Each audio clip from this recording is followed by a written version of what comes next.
warahmatullahi wabarakatuh. Perkenalkan, nama saya Nara Fifa dengan NIM 43225061 dari kelas 1C TKI. Jadi di sini saya akan membahas materi pembelajaran mengenai reaksi redoks. Pertama, pendahuluan. Reaksi redoks atau reduksi oksidasi adalah reaksi kimia yang melibatkan perpindahan elektron antara dua zat. Dalam reaksi ini selalu terjadi dua proses secara bersamaan, yaitu oksidasi atau kehilangan elektron dan reduksi atau menerima elektron. Nah, adapun ciri umum reaksi redoks, yang pertama itu ada perubahan bilangan oksidasi, yang kedua terjadi perpindahan elektron, yang ketiga oksidasi dan redoks selalu terjadi bersamaan. Selanjutnya, penentuan bilangan oksidasi. Oksidasi adalah proses ketika suatu zat kehilangan elektron atau mengalami kenaikan bilangan oksidasi dalam reaksi kimia. Adapun aturan dasar dalam bilangan oksidasi, yang pertama, biloks unsur bebas sama dengan 0. Yang kedua, biloks unsur golongan 1A dalam senyawanya sama dengan +1. Yang ketiga, biloks unsur golongan 2A dalam senyawanya sama dengan +2. Yang keempat, biloks ion monoatom sama dengan muatannya. Yang kelima, ada biloks H sama dengan +1, kecuali dalam senyawa hidrida logam sama dengan -1. Yang keenam, ada biloks oksigen, umumnya sama dengan -2. Yang ketujuh, ada total biloks unsur dalam senyawa netral sama dengan 0. Yang kedelapan, ada total biloks unsur dalam ion poliatom sama dengan muatannya. Ada reduktor, oksidator, dan hasil redoks. Reduktor adalah spesies yang mereduksi spesies lainnya dan mengalami oksidasi. Hasil reduksi adalah spesies yang dihasilkan dari reaksi reduksi. Adapun oksidator adalah spesies yang mengoksidasi spesies lainnya dan mengalami reduksi. Hasil oksidasi adalah spesies yang dihasilkan dari reaksi oksidasi. Selanjutnya adalah penyetaraan reaksi redoks. Nah, penyetaraan reaksi redoks ini terbagi menjadi dua. Yang pertama adalah metode perubahan Willox, di mana metode ini menyetarakan reaksi redoks dengan memerhatikan perubahan bilangan oksidasi unsur yang mengalami oksidasi dan reduksi.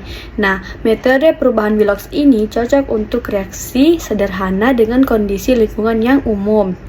Yang kedua itu ada metode setengah reaksi. Nah, metode ini menyetarakan reaksi redoks dengan membagi reaksi menjadi dua bagian reaksi, yaitu reaksi oksidasi dan reaksi reduksi. Nah, metode setengah reaksi ini cocok untuk reaksi kompleks dengan kondisi lingkungan yang asam ataupun basa. Selanjutnya ada aplikasi reaksi redoks. Nah, reaksi redoks ini digunakan dalam berbagai bidang. Contohnya seperti baterai dan aki, di mana reaksi oksidasi atau reduksi menghasilkan listrik. Yang kedua ada fotosintesis dan respirasi. Yang ketiga ada pengolahan logam. Yang keempat ada proses pemutihan. Yang kelima ada korosi dan pencegahannya. Yang keenam ada reaksi di industri kimia. Yang ketujuh adalah konsep redoks sangat penting dalam kehidupan dan teknologi modern. Nah, adapun contoh soalnya di sini diminta tentukan bilangan oksidasi unsur O atau oksigen dalam senyawa H2O. Jadi H2O di sini kita diminta tentukan bilangan oksidasinya atau biloks dari unsur oksigen. Jadi H atau hidrogen itu selalu +1. Karena di sini H2O-nya jadi hanya ada 2, maka hanya di sini bernilai +2. Jadi total muatan H2O ini harus 0. Maka apa yang dibagi apa atau ditambah apa yang menghasilkan 0. Maka biloks dari oksigen adalah -2. Jadi +1 sama dengan -2 itu adalah hasilnya 0. Adapun contoh soal kedua, di mana di sini kita diminta untuk menyetarakan reaksi dengan metode biloks, di mana larutannya itu NO2 ditambah MnO4 menjadi NO3 ditambah MnO2. Nah, larutan di atas adalah larutan basah, di mana yang pertama kita diminta untuk menentukan biloks, di mana N dalam NO2 itu adalah biloksnya plus 3, karena setelah bereaksi dari NO2 menjadi NO3 menjadi biloksnya plus 5. Karena biloksnya naik, jadi dia mengalami oksidasi. Dan sementara Mn atau MnO4 di mana biloksnya adalah plus 7, tetapi setelah bereaksi menjadi MnO2 sama dengan plus 4. Jadi biloksnya adalah plus 4, di mana biloksnya turun. Jadi karena biloksnya turun, jadi dia mengalami reduksi.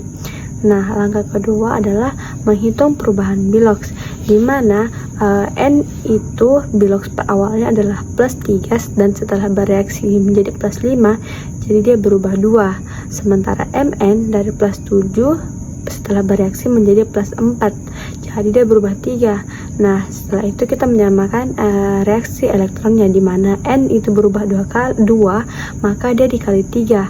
Sementara Mn dia berubah 3, maka dia dikali 2. Nah, adapun reaksinya karena N dikali 3 maka ditambahkan 3NO2, dan tetapi setelah bereaksi dia ditambah dengan 3NO3. Nah, sementara MnO4 dia dikali 2, karena dikali 2 maka 2MnO4 menjadi 2MnO2. Selanjutnya adalah kita hitung oksigen dan hidrogen, di mana kita menambahkan H2O dan OH- sesuai kebutuhan. Setelah disetarakan dan disederhanakan, maka diperolehlah bentuk akhir dengan reaksi 3NO2 ditambah 2MnO4 ditambah H2O menjadi 3NO3 ditambah 2MnO2 ditambah 2OH. Baik, mungkin itu saja dari saya. Kurang dan lebihnya mohon dimaafkan. Wassalamualaikum warahmatullahi wabarakatuh. Bye-bye.